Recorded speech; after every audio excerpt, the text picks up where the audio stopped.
the strength of character or the richness of curiosity I didn't have it. There was nobody's fault but my own. Because when I expressed interest, my parents did get me the microscope and did get me the chemistry set years later, but I just wasn't. I was a goof off. I was a kid that wanted to watch baseball rather than.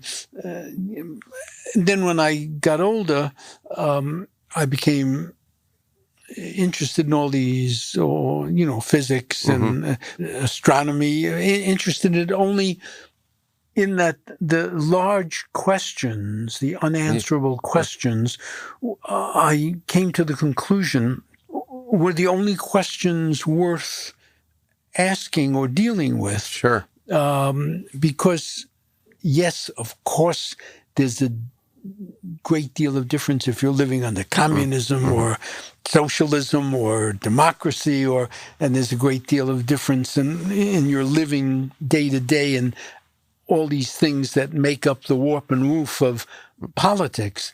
But in the end, if you had an ideal society and it was everybody had enough money and everybody had their health and everything was great and there was no war and there was no climate change, everything was solved, you would still be faced with these terrifying, unanswerable issues. You still wouldn't be happy. You say, well, yeah, I got everything. And then you think to yourself, it would become even more poignant because you'd be saying, gee, I'm going to lose all this one day. It's all going to be taken away from me. Now, if your life is not so good, if you're struggling to make a buck or to think up a couple of good jokes for the second act of a play or trying to get your invention patented or something, you're concentrated on a small thing and it takes your mind off that. Yeah. And so but in the end, sooner or later, if you accomplish everything you want in life, you still come up against these big questions. And the big questions are terrifying, and there are no satisfactory answers.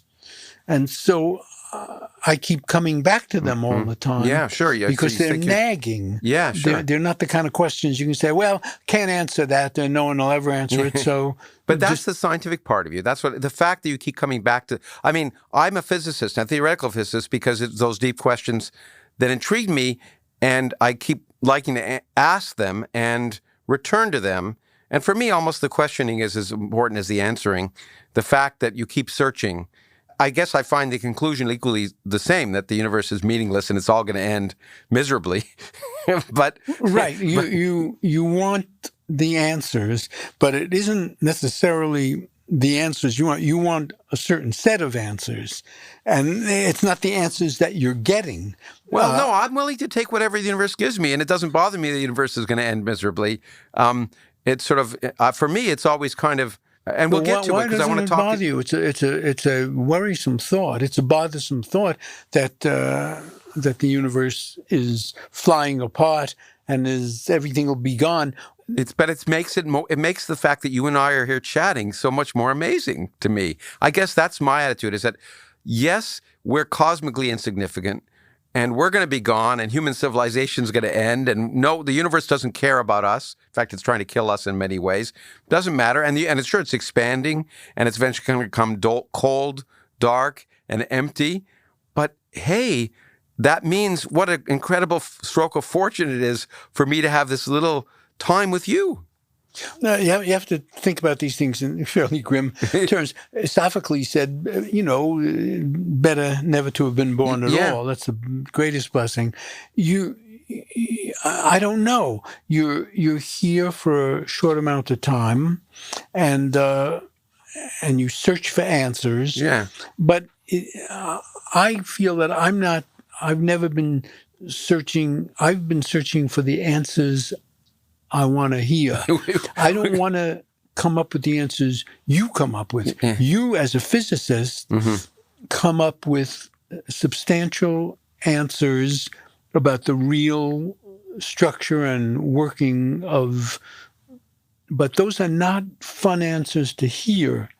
they're not soothing answers. Well, they're not soothing, but they are inspiring because they must. Because it must resonate with you at some level because you learned enough about it to know that matter is decaying or that the universe is expanding. They're hoping mind-boggling. it wasn't. Yeah, of course. And I don't find them inspiring. I find them dispiriting. Okay. That you've got to find ways to go through the day with a dark cloud hanging over your head that the general narrative of the universe is a negative, finite, it's not dreadful one. Well, it's negative as far as humans are concerned. There's amazing things going on. What about Lo? But if you're asking questions and the answer is not what you expected, is that depressing? I expected it.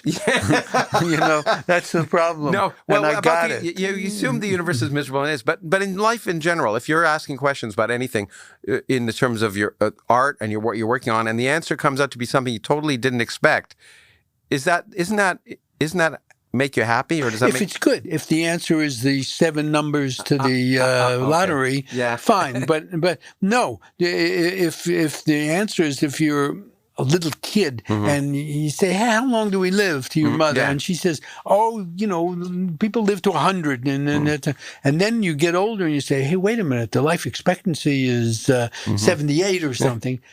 You've learned something, but you have not learned a good thing or a pleasing thing. Well, it's not a pleasing thing.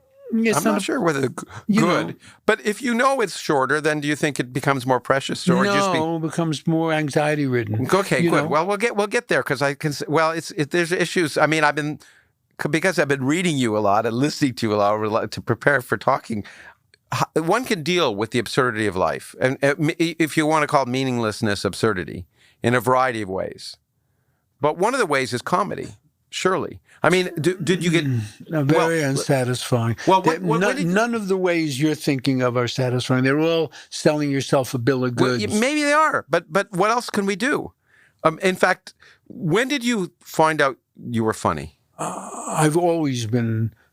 had a sense of humor. I could always make people laugh. Was it a family thing? I mean, I grew up in a sort of a Jewish family where you had to force your way into the conversation was happening everywhere, and you had to come up with something for people to listen to you. And I also had a role model. My uncle was very funny, and I saw how it endeared him to everyone around, and it made me want to. I think it made me. I want to be that way. Was there anyone in your family? No, there's no one in my family that was funny or made jokes or had any proclivity toward culture or the arts or show business. No. And so just funny was just natural? I have no idea where any of it came from. I just know that when I was a kid, I could make people laugh, and I did. And when I got to be an adolescent, people suggested that I write what I was saying down and sell it to people. Well, and they were very wise to suggest it, could, and they'd buy it, and that was very wise. Let me ask you, because of what you said about literature and what made you learn that, did it also help you with girls? The fact you were funny? Did that? Oddly enough, it's an interesting thing. Whenever they ask questions and do surveys and studies about what is attractive about other people to either sex, there's always a disproportionate emphasis put on sense of humor. Yeah. And they always say, well, I want someone who's kind and this, with a great sense of humor, who's funny, who's, it always comes up. Yeah. To guys talking about the women they want, women talking about the men they want. Yeah. For some reason, funny is always right up there with the real essentials of desirability. But did you note that? I mean, is that something you consciously were aware of as a young man? I even to this day can't figure why. No, not why, but did it impact upon the fact that you knew it might help you meet or... No, it was never conscious. I just... assume the women in my life that were attracted to me, the fact that I was amusing was meaningful to them. To them, and it's self-selecting, I guess, in that way. You said somewhere that comedy is always about insecurity in life, insecurity about women, fear, cowardice, difficulties in relationships. That's sort of the basis you claimed, at least in one play. Well, I mean, if you look at all the comedies that you see, whether it's Bob Hope or Groucho Marx or W.C. Fields or Charlie Chaplin, that's what 99% of it's about. You know, about fear, about anxiety, about, you know, falling in love, chasing after the woman and getting or not getting. You know, I mean, that's where the jokes lie. That's where the jokes lie, except when I also think about your jokes, I think about existential themes, cosmology, death, philosophy. They're built into, those themes are built into your jokes.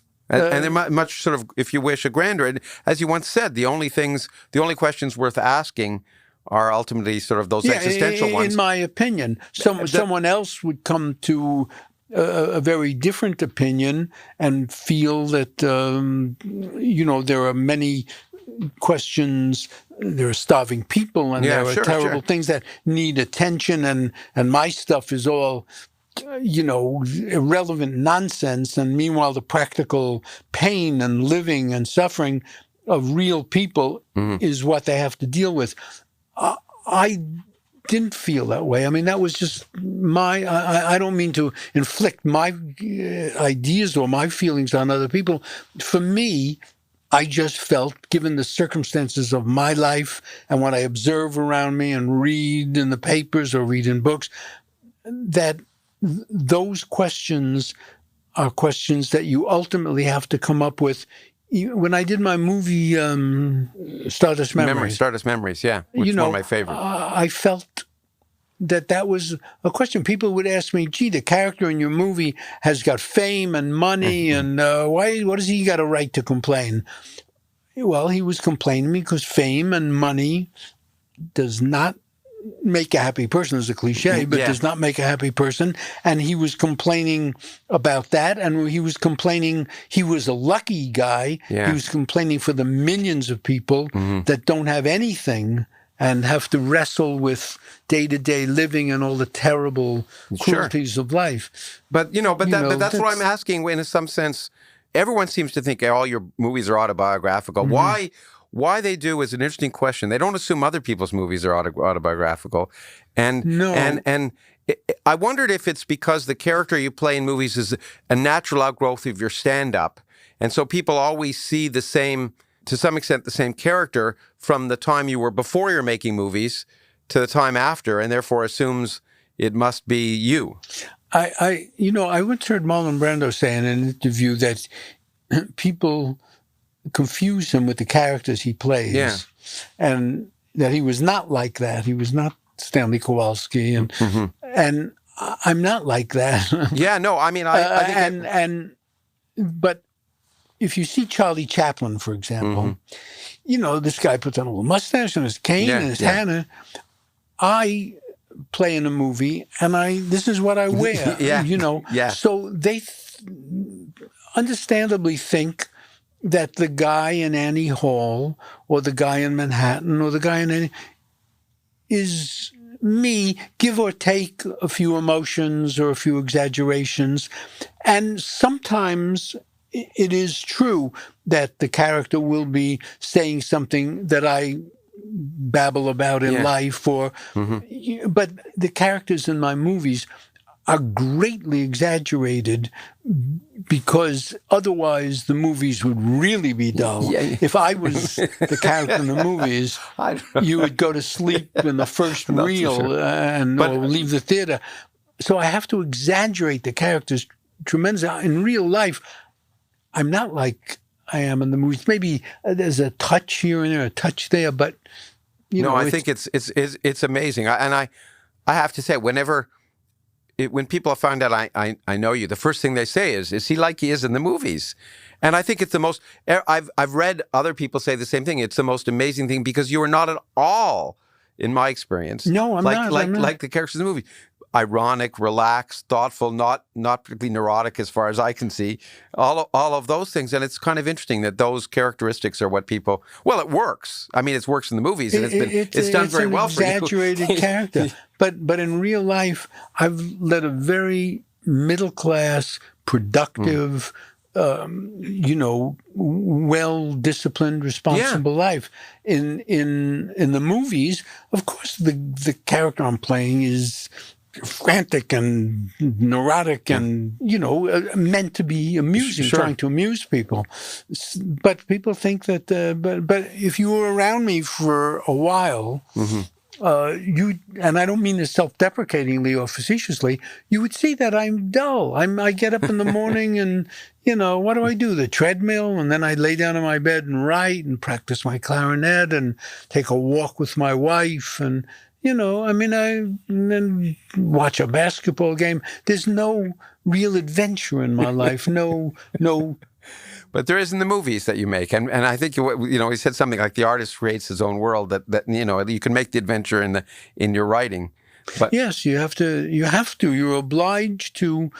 That's why 90% of the movies you see, if you turn on the television set and you surf through the movies or something, almost every channel, some guy's got a gun out or somebody's running him on chasing after or fighting, or people are searching all the time for conflict, for drama, for adversarial things that engage your interest.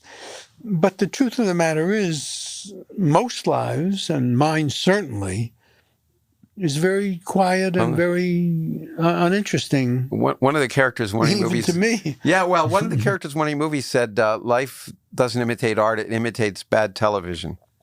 Yeah, I think that's true. Well, you wrote it. So. It doesn't imitate art. If it imitated art, it would be a little nicer. Yeah. But it imitates cornball, not the best of television, but the worst of it. Another thing you said about that a central theme of your movies is the sort of reality versus fantasy. Mm-hmm. And I read somewhere where you said reality versus isn't fantasy, unfortunately. Right. Fantasy is much better. Fantasy is much better. You learn this when you were a child. When I was taken to the movies at 5, 6, 7 years old, and you went into a movie house and there was a movie on the screen and it was, whatever it was, Esther Williams in a swimming pool, and the people, poured martinis, and the men were witty and charming, and the women were beautiful, and the conflicts had nothing to do with starvation, cancer, concentration camps, or anything that makes up the fabric of society. Well, the Purple Rose of Cairo is to me epitomizes that, right? It's the Depression era woman whose life is in some ways miserable, looking in fact, the movie within a movie there is one of these wonderful 1940s, 30s or whatever, movies where everyone is drinking cocktails and going to see jazz and having a lovely time. Yes, and I would like that. I would like to be able to step into a Vincent Minnelli movie and never come out of it and just live there the rest of my life. That would be great. See, this is my point I was saying earlier. I think, I'm not going to give up this point, that your reaction to the meaninglessness of the universe, which is real, well, there are two things. In an absurd universe, one of the ways to react is to treat it absurdly, which is comedy. And the other is to create a universe you'd rather be in, whether in my case it happens to be, thinking about the cosmos and dissociating myself from humanity, or making a universe via movies. So it seems to me being driven to comedy and movies are so natural given your view of the world, that comedy is your response to dealing with a meaningless universe. And the other response is to make movies where life is better. You're trying to find something good about it. Yeah. And so metaphorically you think, but it doesn't work that way. The universe is up there saying, treat it with comedy, treat it with drama. Doesn't matter. Get lost. You're all going down the toilet in the end. So all of these things that you try and put a positive spin on, don't really cut it when you are absolutely on it. When you wake up at 3 a.m. and you don't have anyone around and you think to yourself what the real situation is, you put a positive spin. So you say, well, isn't one reaction to it religion? Isn't one reaction to it comedy? Isn't some, and the meaninglessness of life can be mitigated in this way? I don't think so. I think I always thought the artists, in my opinion, again, this is all me, who cares what I say? But I do. That's why I'm here. The artist's job, in my case, is to try, given the bleakness of the universe and the fate of man and the emptiness and meaninglessness of it, to find a reason to go on. Now, it's hard to find a reason to go on cerebrally. You go on because it's in your blood. The blood trumps the brain. You go on because something hardwired in you makes you go on. So you can babble about the meaninglessness of life for hours. The guy comes into the room with a gun.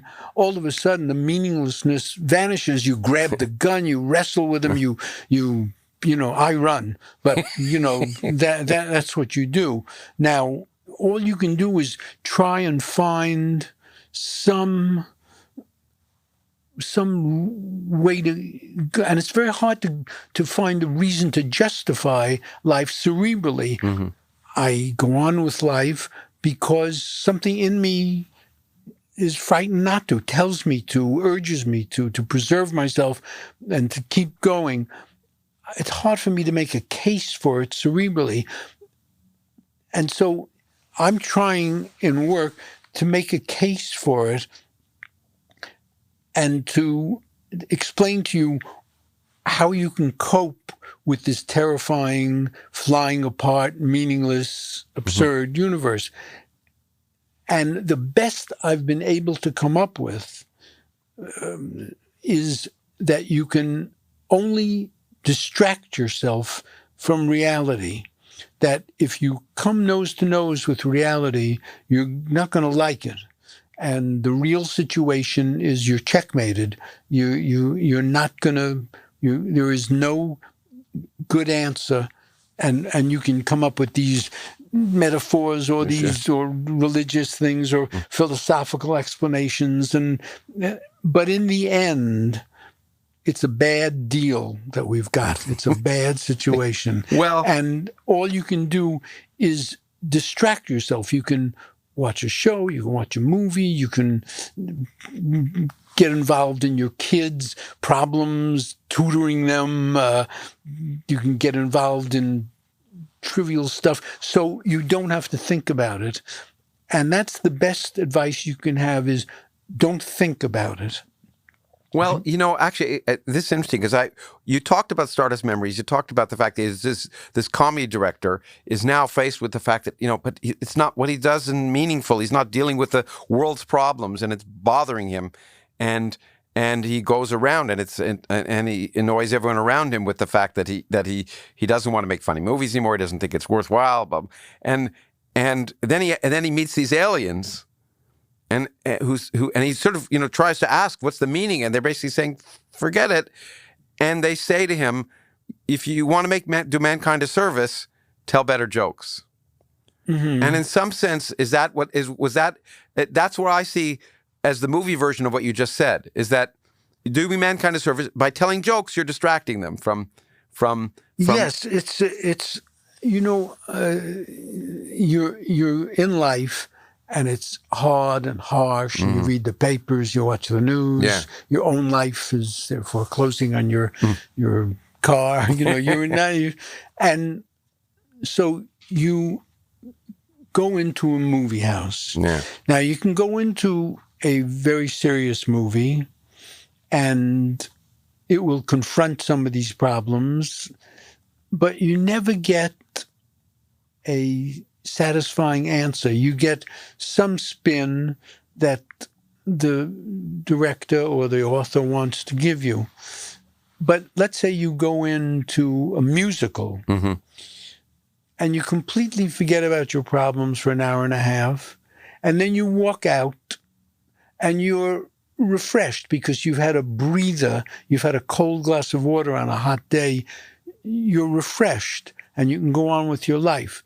If you choose to go into a serious thing, if it's entertaining, perhaps it will distract you, but it's also possible that the very problems of the movie, making it a dramatic and serious work, will force you to confront issues, and you won't come out so refreshed. So I'm making a case here for certain types of movies or certain types of entertainment as being distraction, and distraction being the best you can do.